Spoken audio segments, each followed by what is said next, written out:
7월달, 8월달 벌써 7번째 시간입니다. 다음 주면 7, 8월달 끝나고 여러분들 저 6자 남았네. 6. 다음 주는 5이겠네. 5. 다음 주는 5. 금융론 마무리하고 총론까지 할 건데 총론은 어렵지 않죠? 총론은 막 이렇게 금융론 2시간, 총론 2시간 이렇게 해서 정리하도록 하는데 지금 제가 이번 주에서 모든 학원에서 수업을 하기 전에 이런 말 합니다. 공부가 좀 안 돼 있다고 느끼시죠? 다들 그래요. 공부가 안 돼 있다고. 그러면 이제 66일 남았으니까 나 혼자 집에서 정리하면 뭔가 잘 될 것 같은 그런 착각을 하게 됩니다. 그래서는 안 됩니다. 학원에 나오는 게 훨씬 더 여러분에게 효과적입니다. 그래서 학원에 나오셔야 한다는 거. 마지막까지 학원 나오셔서 학원에서 진행하는 반응도 같은 방향으로 가야 돼요. 그래야만이 합격률이 높아지는 거지. 들을 때는 다 할 것 같은 생각이 들어요. 들을 때는 아니 이게 무슨 제가 영어로 하는 것도 아니고 수업을 물론 영어로 수업을 안 되지만 제가 그러잖아요. 근데 들을 때는 다 안단 말이에요. 나지 누가 몰라요. 다 안단 말이에요. 근데 시험지 낼 때 여러분이 다 아는 것 같은데 틀려온다고. 그래서 왜 그러냐면 의미를 잠깐 파악을 못하는 경우도 있고 헷갈리는 경우도 있고 그래요. 이제 그런 것을 정리하기 위해서 마무리할 때 이걸 집중적으로 한단 말이에요. 오늘 부동산의 특성이라는 것을 공부할 건데 그러면 여러분하고 10월 28일까지 제가 여러분하고 같이 수업할 수 있는 시간이 오늘 빼면 한 7번 정도밖에 안 나와요. 7번이니까 8번 정도 나올 겁니다. 그 7번 내지 8번 할 때 그러면 부동산의 특성은 몇 번 들으냐? 5번 이상 듣게 돼 있어요. 그러면 그동안 1월달, 2월달 봐봐요. 1월달, 2월달 이 2달 8주 동안의 부동산 특성은 한 번 들어요. 한 번. 그러잖아요. 8주에. 그죠? 3, 4월 때도 마찬가지고 5, 6월 때도 마찬가지고. 근데 시험이 다가올수록 부동산의 특성은 거의 매주 듣게 되는 거예요. 매주. 동형 모의고사를 보게 되면 한 4번 정도 동형 모의고사를 볼 건데 부동산의 특성은 매번 시험에 나오거든요. 그러면 동형 모의고사 매주 부동산의 특성은 들어가게 돼 있어요. 그러니까 부동산의 특성을 매주 듣게 되는 거야. 이렇게. 그러면 나지, 택지, 부지 이게 부동산의 분류란 말이에요. 그것도 매주 듣게 되고 수년가도 매주 듣게 되고 이렇게 된단 말이에요. 그래서 집중적으로 이제 공부를 하셔야 돼. 그러니까 이제 집에 들어가서 혼자 해야 되겠다 그런 생각을 버리시는 게 훨씬 더 효과적입니다. 뜨끔합니까? 일부러 뜨끔해요. 나 혼자 하려고 했는데 그거 안 되는 거야. 나오셔야 돼. 내가 여러분이 여기 학원에 나오면 내가 월급이 많냐? 그거 아니라니까. 그거 아니니까 여러분 보고 싶으니까 오시라고.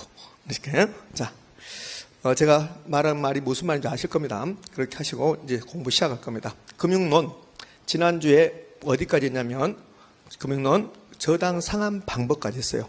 그럼 저당 상환 방법을 여러분이 일목요연하게 저처럼 정리할 수가 없어요. 그러면 제가 무슨 말을 던지면 여러분들은 거기서 포인트를 찾아야 돼. 제가 하나만 물어보고 이제 수업을 시작할 거예요. 지난주에 저당 상환 방법 중에서 온금균등 불화상환법 배웠어요. 그럼 온금균등 불화상환 방법 그러면 여러 가지가 있을 거지만 가장 먼저 떠오르는 게 뭡니까? 그렇죠. 감소라는 거. 온금균등 불화상환 방법의 또 다른 이름이 체감식이야. 체감식. 그러면 감소한다는 거야? 무엇이 감소한다는 소리야? 원리금 상환액이 감소한다는 소리야. 그래서 온금균등 나오면 감소, 원리금 상환액 감소. 그러면 무엇도 감소, 총부채 상환 비율도 감소, 대출 잔액도 감소, 이자 비용도 감소, 감소가 나와야지. 지난주에 수업을 열심히 들었는데 그런 말은 안 들은 것 같다? 그러면 곤란해지는 거지 이렇게. 그렇게 포인트 잡고 하는 거지 책에 있는 것을 어떻게 다 공부할 겁니다. 자 갑시다. 그러면 오늘은 금융론에서 크게 보면 몇 가지를 배우냐면 첫 번째 주택저당 채권 유동화 MBS 그다음에 부동산 투자회사 이 두 가지가 주테마고 거기에 부수적으로 PF 프로젝트 파이낸싱 그다음에 주택연금 그래서 4꼭지 정도 배운다고 생각하시면 됩니다. 책 113쪽을 봤더니 주택채권 유동화가 나왔습니다. MBS를 발행한다. 주택저당 증권이라고 한다 이거. 그럼 여기서는 이 주택저당 채권 유동화에서는 몇 가지를 배우냐? 3가지 사항을 배우는 거야. 저당시장의 구조라는 걸 배우고 그 다음에 이게 첫 번째 두 번째는 뭘 배워요? 주택저당 채권 유동화 됐을 때 나타나는 효과 그 다음에 세 번째가 표 MBS, MBB, MPTB, CMO 비교하는 표 그 3가지 배우는 거야. 그럼 이 3가지 중에서 시험에 가장 잘 나온 것은 마지막에 MBS 종류 비교하는 거 표 투자자냐 발행자냐 콜방어 되냐 안 되냐 그런 거 있죠. 그게 가장 시험에 잘 나오는 거야. 그러면 주택저당 채권 유동화에서는 3가지를 배울 건데 저당시장의 구조는 시험에 가끔씩 등장하는데 그렇게 어렵지 않습니다. 효과도 마찬가지고. 그럼 저당시장의 구조를 볼게요. 내가 돈 빌리는 사람이야. 차입자. 저는 왜 돈 빌린대요? 주택을 사기 위해서. 제가 주택의 수요자면서 돈의 수요자, 자금의 수요자야. 어디로 갈까? 신한은행 가는 거야. 금융기관. 은행 가서 돈 빌려주세요. 그런단 말이에요. 뭐 하기 위해서? 주택 사기 위해서 대출 받아요. 그럼 공짜로 대출 받는 게 아니라 은행은 나에게 뭘 요구한단 말이에요. 뭘 요구할까요? 채권을 설정한단 말이에요. 저당권 설정하고. 그래서 주택 저당 채권이 이렇게 설정이 되는 거야. 그러면 저에게 은행이 10억을 빌려줬습니다. 그러면 저는 현금 10억 받고 저에게는 주택저당 채권이 설정이 되는 거야. 그럼 저 주택저당 채권을 이제 금융기관이 가져가는 거야. 그럼 은행은 저에게 10억을 대출해 줬으면 이 주택저당 채권액이 얼마일까? 10억이겠죠. 10억. 그러면 은행이 주택저당 채권을 가지고 있으면 제가 내는 원금과 이자는 은행으로 가는 거예요. 은행. 근데 은행이 주택저당 채권 10억을 가지고 있는데 이제 현금이 부족해지는 거예요. 왜 부족해지냐면 계속 대출해 줘 버리니까. 자, 요 신한은행이요. 1,000억이라는 돈이 있었습니다.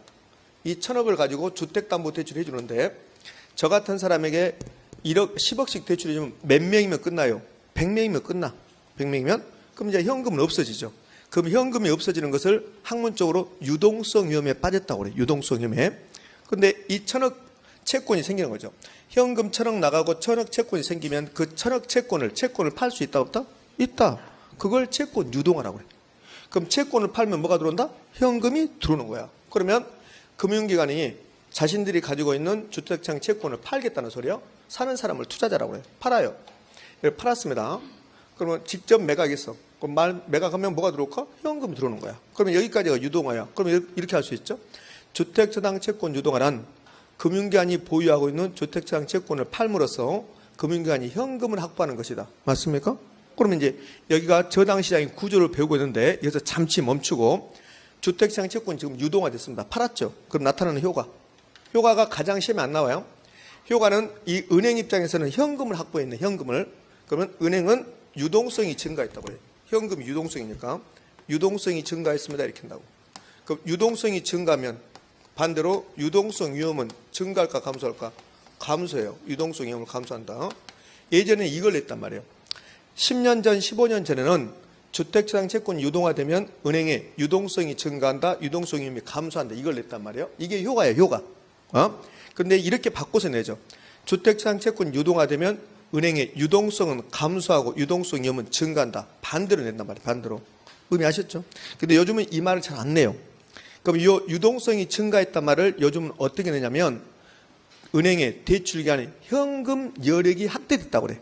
대출 여력이 확대됐다. 현금을 확보했으니까. 그러면 이제 현금을 확보해서 대출 여력,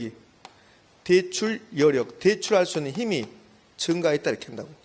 그럼 은행이 돈을 많이 확보해서 대출 여력이 증대되면 은행은 차입자에게 대출을 줄 때 이자를 많이 받을까 조금 받을까?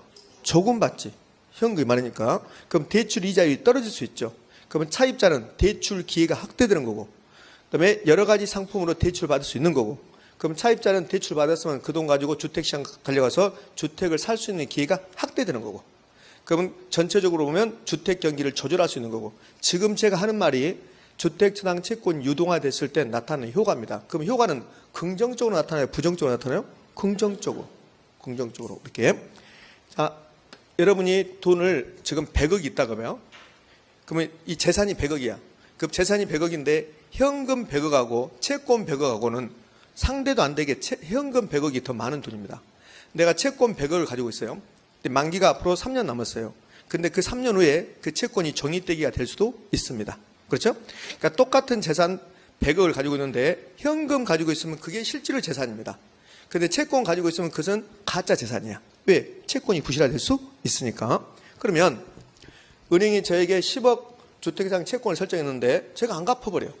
그럼 은행이 가지고 있는 10억이라는 채권은 종이떼기가 되는가 이렇게. 물론 경매처분 하겠지만, 그럼 경매처분 한다 하더라도 10억이 들어온다는 보장은 없잖아요. 그러면 은행 입장에서 이 주택시장 채권을 팔면 현금은 증가하고 채권은 없어지는 거죠. 그럼 은행의 건전성이, 재무의 건전성이 증가할까 감소할까? 증가하는 거죠. 재무의 건전성, 돈의 건전성. 현금 가지고 있으면 건전성이 높거든. 그래서 건전성이 증가한다. 이런 것들이 효과란 말이에요. 효과는 긍정적으로 생각하는 거예요. 그럼 효과가 가장 시험에 안 나오는데 31회 때 우리 시험은 요 주택시장 채권 유동화 한 문제 내거든요. 한 문제를 내는데 가장 많이 내는 게 MBS 이 종류의 비교인데 그거 전혀 내지 않고 효과만 내, 효과만. 그 주택장 채권 유동화의 효과에 관한 설명으로 틀린 것 거래요. 그래서 답을 뭘 주냐면 주택장 채권이 유동화되면 자가주택 비율, 내주택 비율이 감소한다고 냈어요. O입니까 X입니까? X. 자가주택 비율이 증가 감소? 증가야, 증가. 매우 쉽게 내는 거예요. 자, 그러면 효과를 일단 봤습니다. 그럼 이제 계속 이어서 갈 건데 이제 저당시장 구조를 이제 마무리 해보게요. 그럼 여기까지 지금 유동화 된다는 거 알았단 말이에요. 이건 직접 매각이야. 근데 금융기관이 신한은행이 주택장 채권을 직접 매각할 수도 있고 한국주택금융공사에 매각할 수도 있어요. 이 한국주택금융공사를 중개기관, 발행기관 그런데 중개기관 말은 잘 안 나오고 발행기관, 발행자가 나와. 발행자. 그럼 왜 발행자입니까? 한국주택금융공사가 MBS를 발행할 거니까 발행자라고 부른단 말이에요. 그래서 한국주택금융공사가 나오죠. 그러면 신한은행은 자신들이 설정한 주택장 채권을 한국주택금융공사 팔 수 있다 없다? 있다.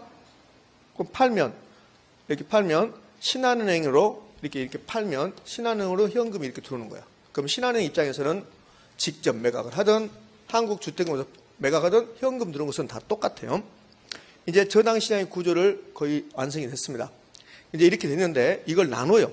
학문적으로. 그래서 1차 저당시장, 2차 저당시장 이렇게 나누는 거라고. 그 앞에를 제1차 저당시장이라고. 그럼 요 뒤에가 2차 저당시장이겠지. 그럼 이제 시험에서 이렇게 나오고 1차 저당시장은 금융기관과 투자자 사이에 이루어지는 시장이다. OX? X? 꼭 그렇게 돼요. 그러니까 아무것도 아니잖아요. 그럼 1차 저당시장은 주택자금이 대출되는 시장이다. 이렇게. 1차 저당시장에서 하는 일은 저당권이 설정되는 거지 저당권 유동화되는 게 아니다. 그럼 1차 저당시장에서는 저당권 유동화된다. 그럼 틀린 말이죠. 저당권이 설정된다. 그럼 2차 저당시장은 그죠. 2차 저당시장은 금융기관하고 발행자하고 투자자 이 사이에서 이루어지는 시장을 2차 저당시장이라고 하고 그럼 1차 저당시장이 주택자금 대출 시장이면 2차 저당시장도 다른 이름을 붙여준단 말이에요. 2차 저당시장은 주택자금 공급시장이다 이렇게 불러요. 주택자금 공급시장이다. 그럼 유동화되는 게 2차 저당시장 이렇게. 그럼 시험에 낼 때 뻔하잖아요. 요 1자하고 2자를 자리 바꿔주겠죠. 그다음에 또 요 주택자금 대출시장하고 주택자금 공급시장을 자리를 바꿔주겠죠. 저당권 유동화하고 저당권 설정을 자리를 바꿔주겠죠. 계속 그렇게 냈으니까. 물론 저당시장의 구조는 잘 내지는 않지만 자 됐습니다. 그럼 이런 지분이 가능할까요? 2차 저당시장에서 1차 저당시장으로 자금을 공급한다. 되겠습니까? 돈을 공급한다. 맞잖아요? 이 채권을 2차 저당시장에서 팔잖아요. 그러면 2차 저당에 있는 돈이 1차 저당으로 이렇게 옮겨오는 거죠. 그러면 2차 저당시장은 1차 저당시장에게 자금을 공급하는 역할을 한다. OX? O. 그게 시험 지문이에요. 그 다음에 한국주택금융공사는 1차 저당시장에서 있습니까? 2차에 있습니까? 2차. 그것도 시험 문제입니다. 그럼 한국주택금융공사는 2차 저당시장에서 활동하고 있다. OX? O. 또 하나 해볼까요? 한국주택금융공사는 주택저당 채권을 유동화한다. O일까 X일까? O예요. 한국주택금융공사가 은행으로부터 주택채권을 사서 나중에 여기 팔거든요. MBS 발행해서 좀 이따 하겠지만 이게 저당시장의 구조입니다. 또 이런 시험도 냈네요. 어떻게 냈냐면 원래 차입자는 2차 저당시장하고는 직접 관련이 없다. 맞습니까? 그게 다 시험 문제란 말이에요. 그렇게. 그다음에 이런 문제도 나왔죠. 여기 신한은행이 저에게 설정한 주택시장 채권 있죠? 요거를 신한은행이 가지고 있을 수 있느냐, 꼭 팔아야 되냐 이것도 냈어요. 팔 수도 있고 가지고 있을 수도 있다. 그래서 이렇게 낸단 말이에요. 금융기관은 은행이라 안 나와 시험지문은 금융기관은 이 금융기관을 제1차 대출기관이라고 그래. 그럼 제1차 대출기관은 자신들이 설정한 주택시장 채권을 자신들의 자산으로 보유할 수 있다 없다? 있다. 팔 수도 있다 없다? 있다. 그렇죠. 그럼 한국주택금융공사를 제2차 대출기관이라고 그래. 그럼 한국주택금융공사 재산 일부에 주택장 채권이 있단 말이에요. 그럼 한국주택금융공사에 가잖아요. 한국주택금융의 재산 중에 은행에서 각종 은행에서 그러니까 신한은행, 국민은행, 농협, 새마을금고, 보험회사, 증권회사로부터 사들인 주택장 채권이 엄청나게 많다고. 그럼 한국주택금융공사는 주택장 채권을 가지고 있을 수도 있고 팔 수도 있다. 됐죠? 저당 시장의 구조가 다 끝났습니다. 이제 구조 끝나고 효과가 다 끝났어요. 그러면 마지막으로 한국주택금융공사가 주택장 채권 저걸 바탕으로 투자자에게 새로운 금융상품을 만들어서 팔아요. 그걸 MBS를 발행했다고 그래요. MBS 발행. 그 MBS를 발행하니까 요 발행기관 발행자 그런단 말이에요. 우리가 투자자 발행자 말하잖아요. 그때 투자자는 여기고 그때 발행자는 여기죠. 이렇게. 그럼 MBS를 발행하는데 요 MBS는 몇 가지가 있던가요? 4가지가 있었잖아요. 형태는 3가지인데 종류는 4가지가 있었죠. 첫 번째 지분형이 있었어요. 두 번째 채권형이 있고 세 번째 혼합형이 2개 있었죠. 지분형 MBS가 있었네. 지분형 MBS는 MPTS. 채권형 MBS가 있었는데 이걸 뭐라고 한다? MBB 그래요. 근데 혼합형 MBS는 2개로 나눠집니다. MPTB하고 CMO 이렇게. 여기 채권 유동화는 한 문제를 내는데 주로 이걸 내요. 이거 비교하는 걸 낸단 말이에요. 주로 이거 비교하는 거. 그럼 요 4가지 상품 비교할 거라고 이게. 지금까지 설명 제가 한 20분 정도 했는데 지금까지 설명 안 나올 수도 있습니다. 시험에. 그렇죠? 공부가 이런 거예요. 열심히 했는데 또 안 나올 수 있잖아요. 그러니까 지금부터 하는 것은 나온다고 보시면 되죠. 이제. 그럼 이 상품을 봅시다. 요건 다 공부했던 거야. 아까 제가 요 그림을 통해서 말로 했던 것을 지금 글로 써놓은 거라고. 1차 지당시장, 주택자금 대출시장, 2차 시장은 주택자금 공급시장. 할 게 없어요. 다 했으니까. 선생님 읽어보고 싶은데요. 그럼 책이 한번 읽어보세요. 책이 있으니까. 쉬는 시간에 지금 읽지 말고. 자, 주택시장 증권의 종류. 어차피 이걸 낼 거니까. 지분형, 채권형, 혼합형. 25회 때 시험 문제 갈게요. 25회 때 뭐라고 하냐면 25회 때니까 거의 10년 됐습니다. 25회 때 이렇게 내요. 뭐라고 하냐면 지분형 MBS와 채권형 MBS에 혼합형 MBS도 발행할 수 있다. OX? 오. 그게 25회 때야. 그럼 26회 때는 25회 때 그 시험 문제를 약간 더 구체적으로 하는 거야. 그럼 26회 때는 뭐라고 하냐면 이렇게 해요. MPTB는 MPTS와 MBB의 혼합형이다. 맞습니까? 그러니까 25회 때하고 26회 때 똑같은 문제를 준 거야. 25회 때는 여기서 주고 26회 때는 구체화시켜서 여기서 주고 이렇게. 자, 이렇게 있는데 이제 여러분들은 우리말로는 기억할 필요 없다 했어요. 여기 MBB가 주택시장 채권 담보부 채권이에요. 요 담보란 말 나오네요. 그래서 초과담보가 나오면 MBB야. 초과담보가 나오면 MBB. 그러니까 여기 MBB가 시험에 나오면 저는 MBB 그 다음에 우리말 했는데 시험지는 반대로 나오죠. 여기에 나오고 우리말로 MBB 이렇게 써주는 거라고 이렇게. 그러니까 MBB가 시험 지문에 반드시 있으니까 굳이 MBB가 주택시장 채권 담보부 채권이라고 기억할 필요는 없습니다. 만약에 CMO를 내고 싶다. 그럼 시험 문제는 다계층 증권, 다계층 채권, 가로 열고 CMO 이렇게 해주니까. 자, 이 자체에서도 시험 문제 냈다는 거 아까 소개시켜드렸죠? 자, 효과 봤잖아요. 효과. 차입자 입장에서는 차입 기회, 돈 빌릴 기회가 확대되고 대출액을 증가하고 대출을 많이 받을 수 있으니까 그러면 자가주택 비율이 증가하고 주거 안정을 할 수 있고 은행, 금융기관은 유동성이 증가하네요. 유동성 위험이 감소하네요. 유동성이 증가했다. 현금을 확보했다는 소리야. 그럼 대출 여력이 확대됐다는 소리야. 현금 확보했습니다. 대출을 확대한다. 그럼 투자자는 MBS를 사는 사람들은 한국주택금융공사가 발행합니다. 국가가 발행하는 거죠. 그럼 국가가 발행한 것은 신용도가 높을까 낮을까? 높죠. 신용도가 높단 말이에요. 그러니까 투자자 입장에서는 국가가 발행한 신용 등급이 높은 금융상품이 하나 생긴 거라고. 그럼 투자자 입장에서는 신용도가 높은 금융상품에 투자할 수 있다. OX? O. 우리가 배우는 MBB 이런 것은 전부 다 장기 투자입니다. 그래서 투자자 입장에서는 신용도가 매우 높은 장기 투자 상품에 투자할 수 있다. 이걸 학문적으로 표현하면 이렇게 할 수 있죠. 투자자는 자신들의 자산 포트폴리오를 다양화할 수 있다. 그죠?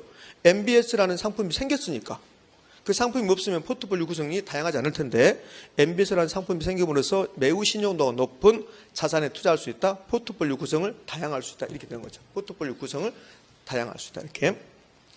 국가 입장에서는 한국주택금융공사가 국가니까 주택 경기를 조절할 수 있죠. 주거 안정을 이렇게 할 수 있죠. 이게 효과죠. 부정적인 게 있나요?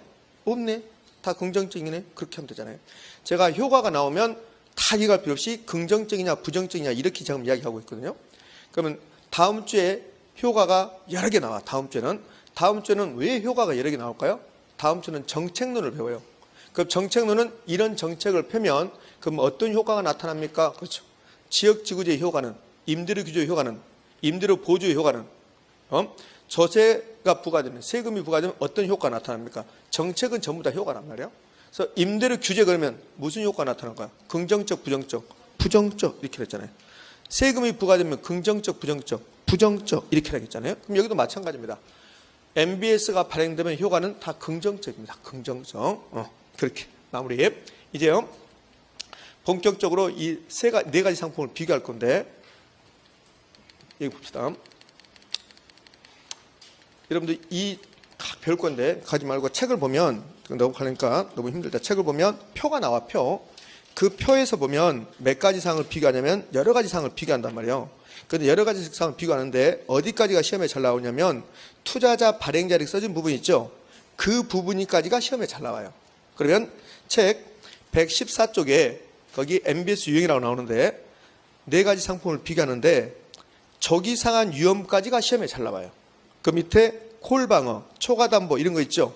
그 부분은 나오긴 하는데 잘 안 나온단 말이에요. 그러면 결국은 MPTS는 저당 채권의 소유권, 채무 불이행 위험, 원리금 수취권, 저기상한 위험을 누가 가지고 있습니까? 그걸 주로 낸단 말이에요. 그래서 그 논리를 지금부터 제가 설명을 할 테니까 설명을 듣고 나서 이해가 되면 좋고 이해가 안 되면 그냥 외우시면 돼요. 외우시면 오히려 외우는 게 더 편할 수 있어요. 여기 봤더니 MPTS라는 상품은 저당권, 원리금 수취권, 저기상한 위험, 투자자에게 이전한다 이렇게 나왔습니다. 논리가 이래요. 여기 차입자가 있고 그다음에 은행이 있고 그다음에 발행자가 있고 투자자가 이렇게 있단 말이에요. 그러면 제가 신한은행에서 돈 빌렸습니다. 그러면 신한은행에 저에게 주택, 저당, 채권이 설정되죠. 그럼 이 주택장 채권의 내용이 두 가지야. 두 가지. 어떻게 두 가지냐면 제가 돈을 안 갚으면 경매 실행해야 되잖아요. 그래서 저당권이라고 해요. 저당권. 신한은행이 저에게 저당권을 설정한단 말이에요. 저당권. 요걸 저당권인데 이걸 여러 가지 이름으로 불러요. 저당권인데 모기지 소유권 이렇게 시험에 나올 수도 있고 저당 채권 집합물의 소유권 이렇게 나올 수도 있고 저당 채권의 소유권 이렇게 나올 수 있죠. 이게 지랄 같은 거야. 이게 똑같단 말이 나왔다는 거. 그럼 이게 있고 그다음에 신한은행은 저에게 매월 원리금을 갚으라고 그래요. 원리금. 저는 원리금을 갚아야 되고 그러면 신한은행은 저에게 원리금을 받아갈 수 있는 권리가 나오죠. 그게 원리금 수취권이에요. 이 두 가지가 주요 내용이에요. 그럼 여기서 이제 두 가지가 따라붙어. 그럼 내가 돈을 안 갚는 것을 채무 불이행위라고. 채무 불이행 위험. 그럼 여기 이제 채무 불이행 위험이 따라오고 그다음에 내가 원리금 수취권 가지고 있다. 아니 금융기관이 원리금 수취권 가지고 있다. 그럼 차입자는 은행에다가 저기상환을 할 수 있어요, 없어요? 있어요. 그리고 여기 저기상환 위험이 따라 나오는 거야, 이렇게. 저기상환 위험. 그죠? 요 네 가지가 투자자가 가느냐, 발행자가 가느냐, 요걸 낸단 말이에요. 그럼 요 두 개는 같이 다니는 거예요, 이렇게. 요 두 개가 같이 다니고. 그러면 저기 MPTS라는 상품이 있죠. 요 MPTS라는 상품이 예를 들어서 MPTS는 원리금 수취권은 발행자가 갖고 저기상환 위험은 투자자가 갖고 이렇게는 안 되는 거야. 이렇게 두 개가 같이 다니는 거야. 이렇게. 그러면 MPTS라는 상품은 저당권하고 원리금 수취권을 투자자에게 넘기는 거라고. 이렇게. 그러면 저당권이 넘어가면 채무 불이행도 넘어가고 원리금 수취권이 넘어가면 저기상환 위험도 같이 넘어가는 거야. 이해됐습니까? 예. 그러면 저당권을 발행자가 가지고 있으면 채무 불이행 위험도 누구? 발행자. 원리금 수취권을 발행자가 가지고 있으면 저기상환 위험도 발행자. 원리금 수취권이 투자자에게 넘어가면 저기상환 위험도 투자자에게 넘어가는 거라고. 그래서 요 네 가지가 누구한테 있느냐, 발행자가 있느냐, 투자자가 있는가 그걸 낸단 말이에요. 그런데 저 MPTS라는 상품 있잖아요. 그럼 MPTS에서 요 PT가 패스 그 다음에 제가 이렇게 쓰고 그 다음 몰라 이렇게 있잖아요. 요 패스 스로우가 패스 넘기다는 소리야. 무엇을? 둘 다. 무엇과 무엇을? 여기 저당 채권의 주택장 채권을 가지고 있으면 그러면 첫 번째 저당권하고 원리금 수취권이 있죠. 요 두 개를 전부 다 발행자가 투자자에 넘기다는 소리야. 넘긴다. 그럼 이 두 개가 투자자에 넘어가면 저당권이 넘어가면 뭐도 넘어가고 채무 불이행도 넘어가고 원리금 수취권이 넘어가면 뭐도 넘어가고 저기상한 위험도 넘어가고 그럼 여기 저당권 넘어가면 채무 불이행 위험, 채무 불이행 위험도 같이 넘어간다. 이렇게 되는 거지. 이해됐습니까? 자, 이 논리 의미 아셨죠? 그럼 이 논리를 지금부터 제가 이제 화면을 바꿔서 한번 해볼게요. 화면을 바꿔서. 자, 논리를 됐으니까 다 끝났어. 이제 다 끝났어요. 그동안 시험에 나왔던 거. 자, 봐요. MPTS라는 상품은 차입자가 있었고 은행이 있습니다. 그러면 제가 대출을 받으면 그러면 은행이 주택장 채권을 가져가고 이 주택장 채권의 내용은 두 가지라고 했잖아요. 원리금 수취권하고 그다음에 저당권하고. 저당권을 다른 말로 모기지 소유권, 저당 집합물의 소유권, 저당 채권의 소유권 뭐 이렇게 부른단 말이에요. 그러면 금융기관이 이 주택장 채권을 계속 가지고 있으면 이 두 가지가 금융기관에 있는 거라고. 그런데 은행이 금융기관이 주택장 채권을 발행자에게 팔 수 있어요, 없어요? 있어요. 팔았단 말이에요. 주택장 채권을 팔았어요. 그 팔면 요 위에 있는 두 가지가 어디로 가는 거야? 발행자한테 가는 거란 말이에요. 이렇게. 예? 그럼 발행자가 주택장 채권을 계속 가지고 있으면 이 두 가지가 발행자가 가지고 있는데 발행자 한국주택금융사가 저 주택장 채권 요걸 바탕으로 MBS를 발행할 수 있다 없다? 있다. 근데 MBS를 발행하는데 근데 여기 투자자가 발행해서 팔 건데 MPTS를 발행해서 팔았다. MPTS. 그럼 MPTS를 발행을 하면 요 두 가지 전부 다 투자자에게 넘어간다 이 소리야. 넘어간다. 그러면 이 두 가지가 투자자에게 전부 다 이전됩니다. 이렇게 하는 거야. 이전된다. 그럼 이 두 가지가 이전되면 저당권 이전되면 채무 불이행도 넘어갈 거고 원리금 수취권이 넘어가면 저기상환도 넘어갈 거고 그럼 결국은 MPTS라는 상품은 모든 게 저당권의 소유권, 그다음에 채무 불이행, 원리금 수취권, 저기상환 위험을 전부 다 누구에게? 투자자에게. 그럼 이 논리 이제 봤으니까 이거 필요 없고 무조건 MPTS는 전부 다 투자자에게 이전된다. 그러면 끝이야. 됐죠? 약간 부수적인 설명을 해보면 그러면 요 MPTS라는 상품은 보면 모든 위험을 조기상환 위험, 채무불이행 위험 모든 이 MPTS라는 관련된 모든 위험을 투자자에게 다 넘기는 거라고. 그러면 네 가지 상품 MPTS, MBB, MPTB, CMO 이 네 가지 상품 중에서 투자자가 위험을 가장 많이 부담하는 상품이 뭐냐고 물어봐요. 뭡니까? MPTS. 고로 MPTS가 위험을 가장 많이 부담하면 고로 MPTS는 무엇이 가장 높을까? 수익이 가장 높은 거야. 수익률이. 이해됐죠? 아직까지 안 냈지만 이렇게 낸단 말이에요. 충분히 이렇게 낼 수 있다고. 네 가지 상품 중에서 투자자의 위험이 가장 높고 수익률이 가장 높은 상품이 뭐냐고 물어봅니다. 뭡니까? MPTS가 되는 거야. S가 논리가. 자, 그럼 이제 지금까지 했던 게 잘 나오고 만약에 이런 문제가 나와요. 이런 문제가 나오면 여러분이 당황스러울 건데 잘 안 나온 것 중에 이런 게 나온단 말이에요. 요 MPTS라는 상품은 모든 게 투자자가 책임져야 돼. 모든 게. 그러면 제가 돈을 신한은행에서 돈 빌렸습니다. 그럼 제가 매월 원리금을 갚아 나간다고. 원리금을. 그럼 제가 이제 원리금을 이렇게 갚아 나가면 원리금을 이렇게 상환하면 그러면 신한은행이 주택장 채권을 가지고 있으면 제가 낸 원리금 상환액은 신한은행에 간단 말이에요. 그죠? 근데 신한은행이 저에게 설정한 채권을 팔았어요. 발행자에게. 그러면 제가 낸 이 원리금 상환액이 한 달에 만약에 20만 원이라고 해봐요. 20만 원. 요 20만 원은 원금 일부하고 뭐요? 이자가 들어야 됐겠죠. 그러면 요 돈이 어디로 갈까? 발행자한테 간다고. 발행자에게. 그럼 발행자는 이 20만 원을 자기가 먹는 게 아니라 투자자에게 줘야지. 팔았으니까. 그러면 요 20만 원이 이렇게 또 간단 말이에요. 이게 원리금이 이체된다고. 이체. 자, 그런데 만약에요. 제가 어떤 일로 요걸 안 갚아요. 안 갚는다고. 매월 20만 원씩 갚아야 되는데 안 갚는단 말이에요.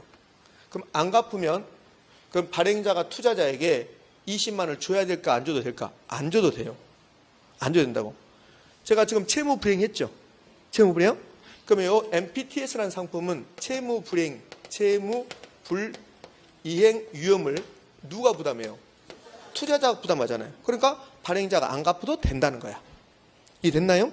예. 자, 이제 MPTS는 상품이 다 끝났어요. 요 마지막에 했던 거 그렇게 중요한 거 좀 이따가 MBB를 보면 이게 명확해져요. 이제 MPTS는 끝났습니다. 그럼 MPTS가 나오면 전부 다 투자자에게 이전된다. 수익률이 높다. 투자자의 위험이 커진다. 그 다음에 좀 이따 콜방어 뭐 이런 것 좀 볼 거예요. 그러면 이제 이 논리 지금 했던 논리를 MBB를 한번 넘어가 볼게요. MBB. 그럼 MBB는 여기까지 다 똑같아요. 여기까지 다 똑같습니다. 그러면 발행자가 지금 주택청약채권을 사왔어요. 그럼 발행자가 이걸 바탕으로 요 MBB를 발행했어요. 아까는 MPTS 했는데 MBB를 발행했습니다. 그럼 투자자에게 파는 거야. 그 팔면 요 두 가지 위에 그 두 가지 저당권하고 원리금 수취권이 MPTS는 판 거야 여기다가. 근데 MBB는 파는 게 아니라 담보 제공이야 담보. 요 두 개를 투자자에게 담보 제공한 거라고. MBB라는 상품은. 그 MBB라는 상품은 요 두 가지를 투자자에게 담보로 제공했지 판 게 아니라고. 그러면 MBB는 저당권하고 원리금 수취권을 발행자가 가집니까? 투자자에게 넘어갑니까? 발행자가 갖는 소리야. 발행자. 그러면 저당권을 가지고 있으면 채무 불이행 위험도 발행자가, 원리금 수취권을 가지고 있으면 조기상환 위험도 발행자가. 그 MBB라는 상품은 모든 게 발행자가 책임을 지고 하겠다는 소리야. 예? 그러면 이 두 개는 발행자가 보유한다고. 그럼 아까 이제 우리 마지막에 MPTS에서 여기서 돈 안 갚으면 어떻게 됩니까? 해봤죠. MBB라는 상품은 발행자가 모든 책임을 진단 말이에요. 그러면 차입자가 금융기관에 채무 불이행을 한다고. 돈 안 갚어. 그럼 발행자가 투자자한테 앞에서 안 갚으니까 나도 못 갚아요. 이렇게 안 된다는 거야. 갚아줘야 한다. 왜? 발행자가 모든 책임을 졌으니까. 그럼 MBB는 차입자의 채무 불 이행이 있어도 발행자는 투자자에게 원리금을 상환해야 됩니까? 안 해야 됩니까? 해야지. 원리금 상환해야 된다. 원리금 상환해야 한다. 이렇게 나오나?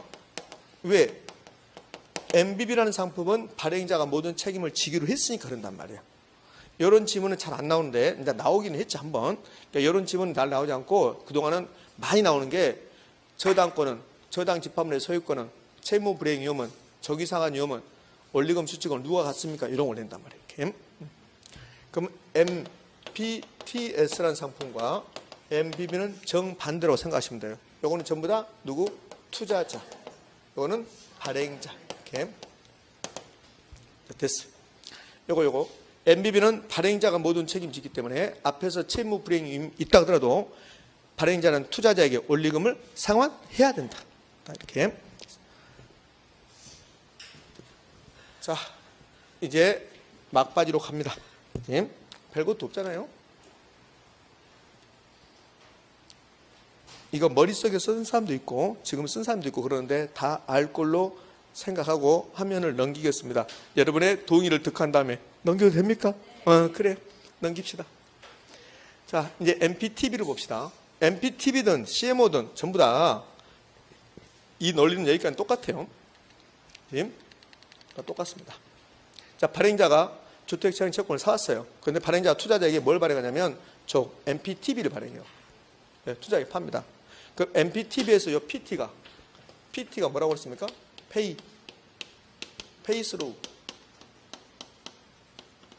이렇게. 그럼 이 두 개에서 돈이 뭘까? 원리금 수취권. 그러니까 MPTB는 원리금 수취권만 넘겨주겠다는 소리야. 그럼 보자고요.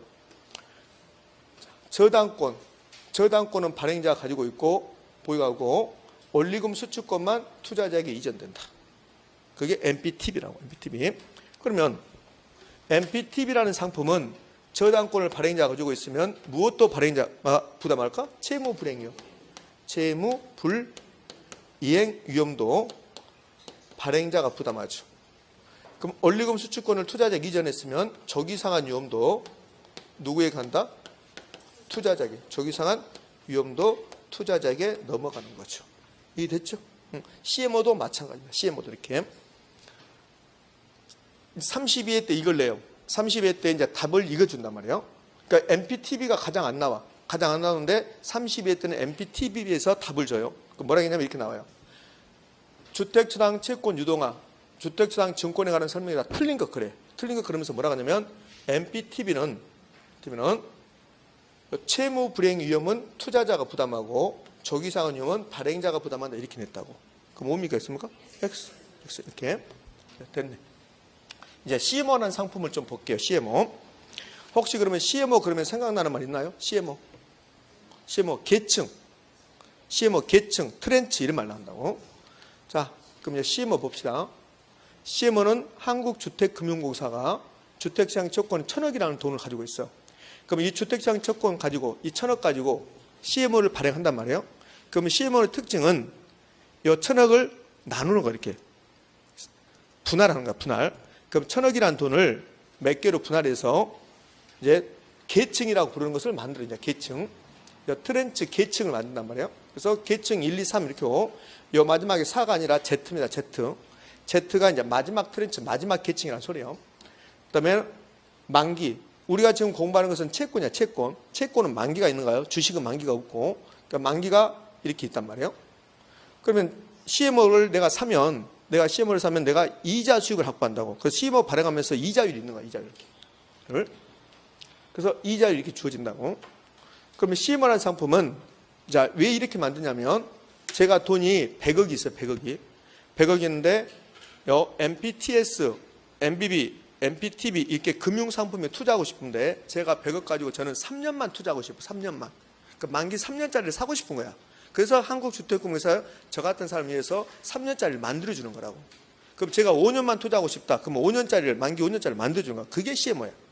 그러면 1,000억 가지고 요 만기 1년짜리는 100억짜리 만들어주고 100억만큼만 만기 1년짜리 만들고. 그러니까 주택상채권 1,000억 있으면 CMO를 1년짜리를 100억만 만들어주는 거야. 그러면 2년짜리는 뭐 200억 만들고 3년짜리는 뭐 500억 만들고. 그러니까 일반인들이 3년짜리에다 가장 많이 투자한다. 그럼 3년짜리를 가장 많이 만들어주는 거라고 그렇게.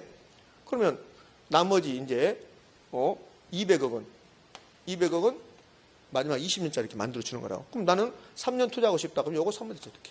그럼 이자율이 나오겠죠. 그럼 트렌치별로 만기가 같아야 달라요? 다르죠. 계층별로. 그다음에 트렌치별로 이자율이 같아야 달라요? 다르죠. 그거 낸단 말이에요. CMO는 트렌치별로 이자율이 동일하다. OX, X. 이자율이 다르다. 이자율이 다른데 어디가 이자율이 크냐고 물어봐요. 어디가 크냐? 만기가 장기가 되면 이자율이 높아요. 장기가 되면. 그러니까 단기는 이자율이 낮고 장기가 이자율이 높다. 이걸 CMO라고 해요. CMO. 그런데 이 CMO도 아까 MPTB하고 똑같으니까 저당권하고 채무 불이행 위험은 누가? 발행자가. 원리금 수취권하고요. 저기상환 위험은 누구? 투자자. 이렇게. 그럼 이제 CMO도 마무리됐습니다. 이렇게. CMO는 계층별로, 트렌치별로 만기와 이자율이 다르다. 장기일수록 이자율이 높다. 그럼 얘는 아까 뭐하고 똑같으니까 주택상 채권, MPTB하고 똑같으니까 저당권하고 채무 불이행은 누구? 발행자. 밑에 두 개는 투자자. 이제 정말 이제 막바지로 갑니다. 그러면 요 네 가지 상품을 가볍게 받고 이제 이게 표 나오죠. 표는 여기까지 잘 나와. 여기까지 다 했네 여기. MPTS는 지분형이고 MBB는 채권형이고 MPTB, CMO는 혼합형이고. 그런데 MPTB는 전부 다 투자자, MBB는 발행자, 혼합형 MPTB하고 CMO는 저당 채권의 소유권, 그럼 발행자, 그러면 채무 불이행도 발행자, 원리금 수취권 투자자, 그럼 조기상환 위험도 투자자. 이렇게. 여기까지가 잘 나오죠. 콜방어, 초과담보 이렇게 나왔네요.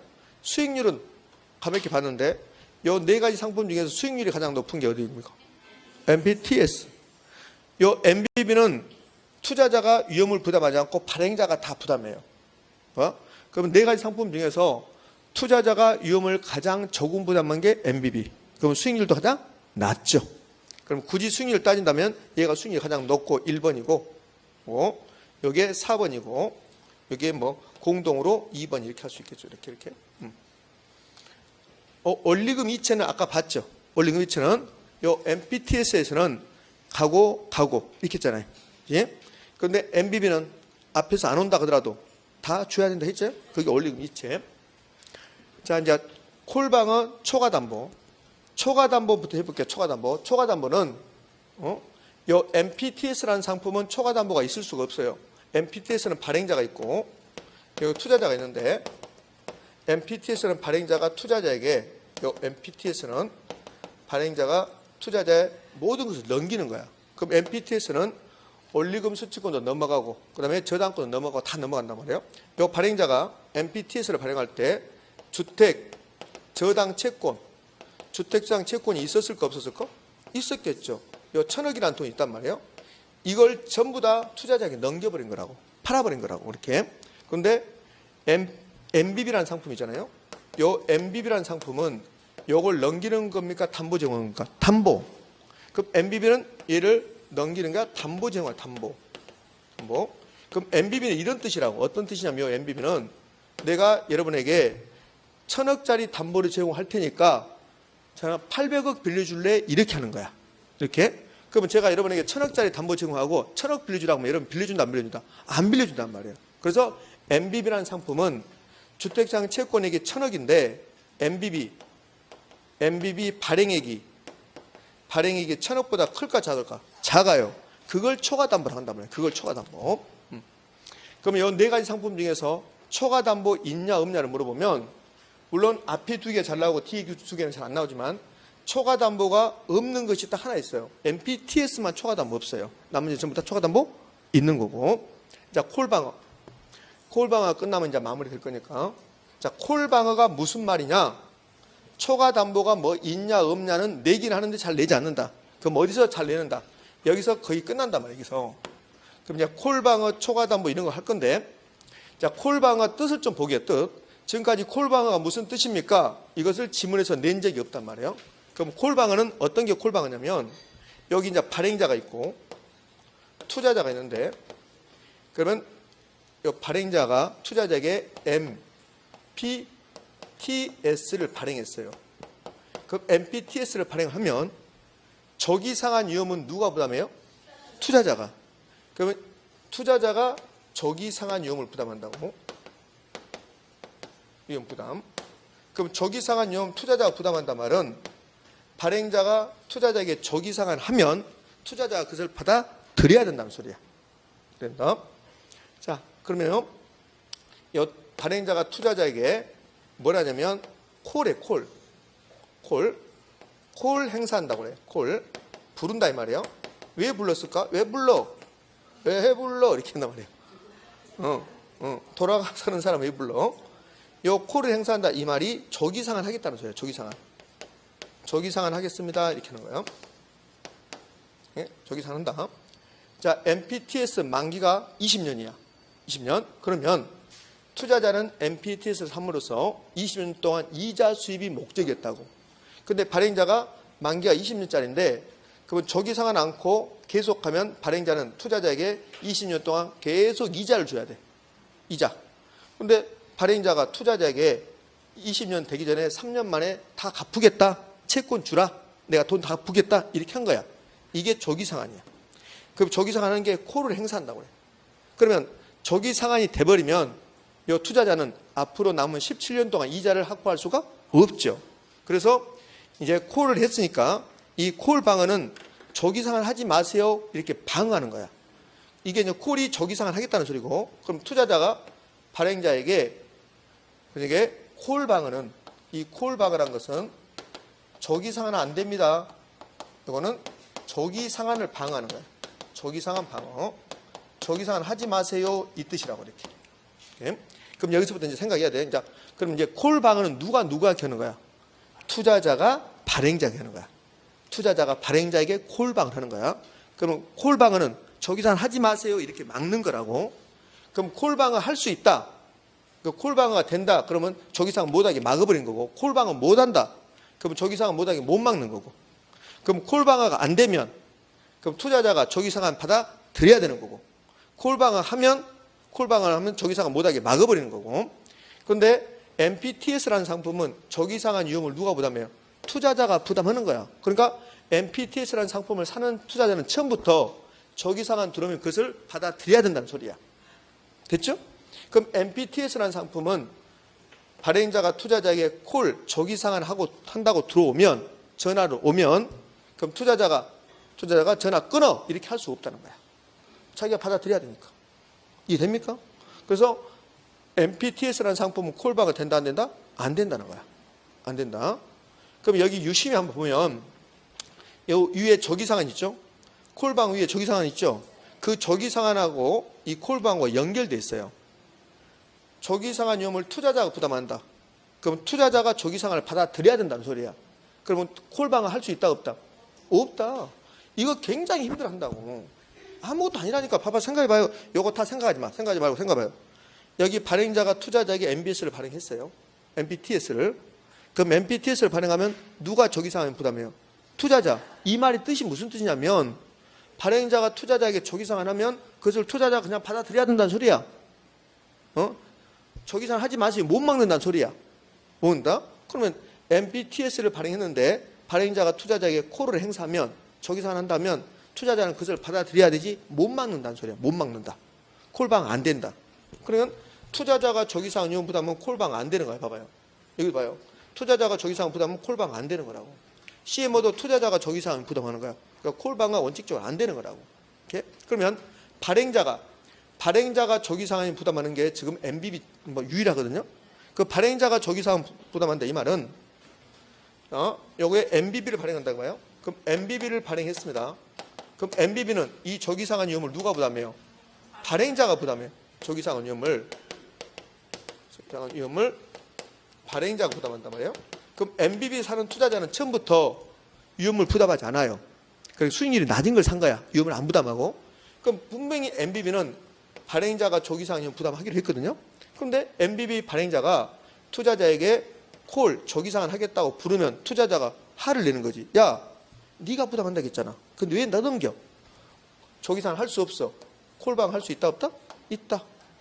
조기상환 하지 마라. 이렇게 할 수 있다. 이렇게 한다는 거야. 여러분 눈빛 안 볼 겁니다. 지금 이해 안 되는 사람이 2분의 1이야. 그분들은 또 설명해도 이해가 안 돼. 그러니까 눈빛 안 볼 거야. 뭐 이렇게. 네? 그럼 이해 안 되시면 애워 이제. 어쩔 수 없어. 더 이상 어떻게 하냐고. 네? 자, 그러면 애우는 방법. 투자자가 조기상환 위험 부담하면 콜방어가 안 되는 거야. 발행자가 부담하면 되는 거고. 자, 그렇게 하든지 아니면 글씨 숫자 가지고 그런 글씨 숫자. MPTS, MPTB 글씨 4개는 안 돼. CMO 글씨 3개, 아니 MPTB 글씨 3개 가능. CMO는 원래 안 되는데 가능하게 만들어놔. 그럼 글씨 4개 안 되고 글씨 3개는 되고. 근데 시험장에서 무엇이 안 된가를 몰라. 4개가 안 되는 건지 3개가 안 되는 건지. 그러면 안 된다. 안 된다고 된다고. 글씨 수 많은 것이 안 된다야. 작은 것이 된다야. 난 더 이상 못해. 난 더 이상 못해. 지금 이게 무슨 말인지 모르는 사람도 있어요. 무슨 말인지 모른다. 그러면 옆에 사람한테 물어보면 옆에 사람은 나는 틀려버릴 거야. 그렇게 해버려 그냥. 예? 다 끝났어 이제. 그러면 설명은 다 끝났는데 설명 듣고 시험장에서 이해하고 문제 푸는 것은 있었지만 그냥 답이 나와야 되는 것은 왜? 뻔하니까. 그럼 볼게요.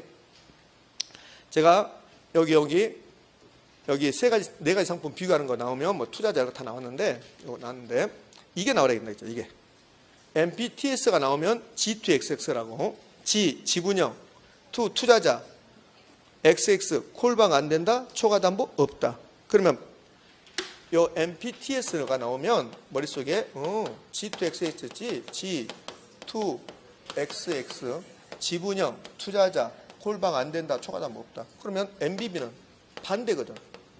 MBB는 채권형이고 발행자고 된다. 됐습니까? 그러면 CMO, MPTB하고 CMO가 나왔습니다. 그럼 혼합형이거든. 혼합형이고 혼합형이니까 투자자도 나오고 발행자 나오고 발행자가 먼저 나오지. 발행자, 투자자. 이렇게. 콜방어는 그다음에 초과담보는 초과담보 없는 게 MPTS만 초과담보 없다고 했어요. 그럼 2개는 초과담보 있는 거죠. 근데 콜방어는 글씨 4개짜리는 콜방어 된다 안 된다? 안 된다.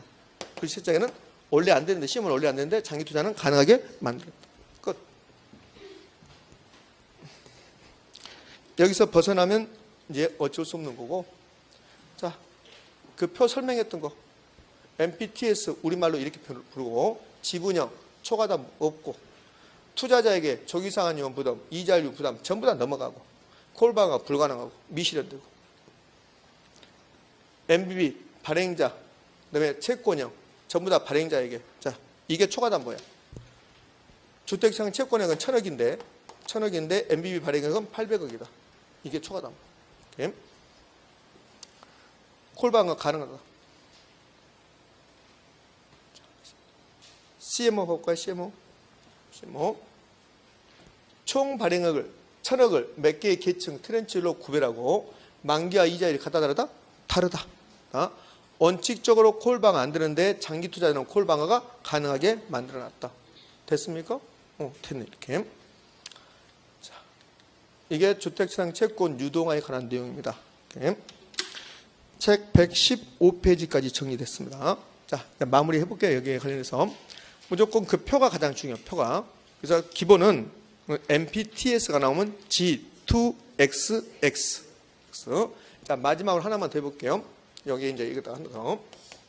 근데 지금 하는 것은 그렇게 빈번하게 나온 건 아닌데 이제 나오면 여러분이 가끔씩 힘들어하는 것 중에 하나인데 그동안 시험은 한 번인가밖에 안 나오니까 중요성은 좀 없습니다. 예?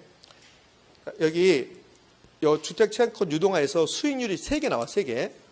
1차 저당 시장입니다. 그럼 1차 저당 시장에서는 저당권이 설정되죠. 그럼 1차 저당 시장에서는 대출 이자율이 나와. 대출 이자율이 나오고, 그러면 제 2차 저당 시장에서는 뭐가 나올까요?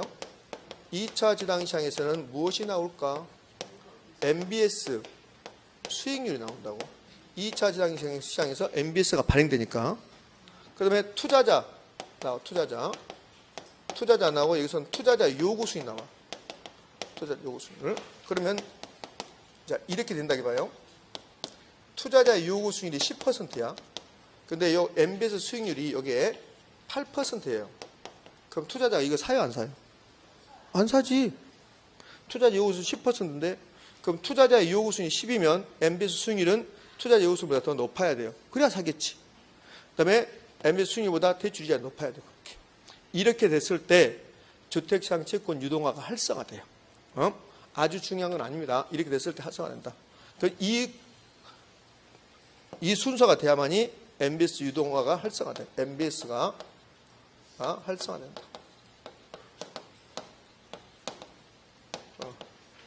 지금 무슨 말이 됩니까? 네. 자, 이렇게 해서 주택시장권 유동화 마무리했습니다. 자, 10분 쉬었다가 다음 시간에 세 곡 차고 마무리하도록 하겠습니다. 금융론은 자,